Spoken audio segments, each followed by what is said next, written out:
दोस्तों आप देख रहे हैं BSN हिंदी। अगर भोजपुरी सिनेमा में फिटनेस की बात करें तो नंबर 1 पर सुपरस्टार खेसारी लाल यादव आते हैं। इनके जैसा बॉडी भोजपुरी सिनेमा जगत में किसी स्टार के पास नहीं है। लेकिन दोस्तों इस वीडियो में खेसारी लाल यादव के बॉडी के बारे में एक बड़ा खुलासा करने वाले हैं।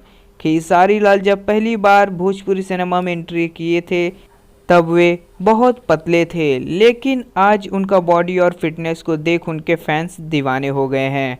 आपको बता दें कि जब खेसारी लाल यादव जिम और एक्सरसाइज नहीं करते हैं तो उनका बॉडी फैट में बदल जाता है, जिसके चलते वे काफ़ी मोटे दिखने लगते हैं और उनका गाल फूला जैसा लगता है।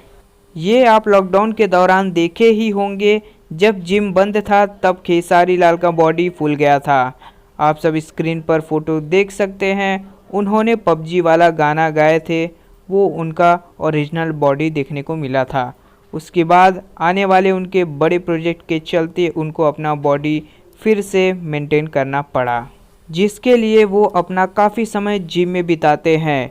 अभी हाल में ही कई लेटेस्ट फ़ोटो सामने आए हैं, जिसे आप हमारे स्क्रीन पर देख रहे हैं।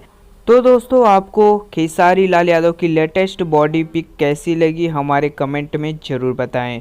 मिलते हैं नए वीडियो में। जाते जाते चैनल को सब्सक्राइब कर ले और बेल आइकन को दबा के हमारे चैनल से जुड़ जाएं। धन्यवाद।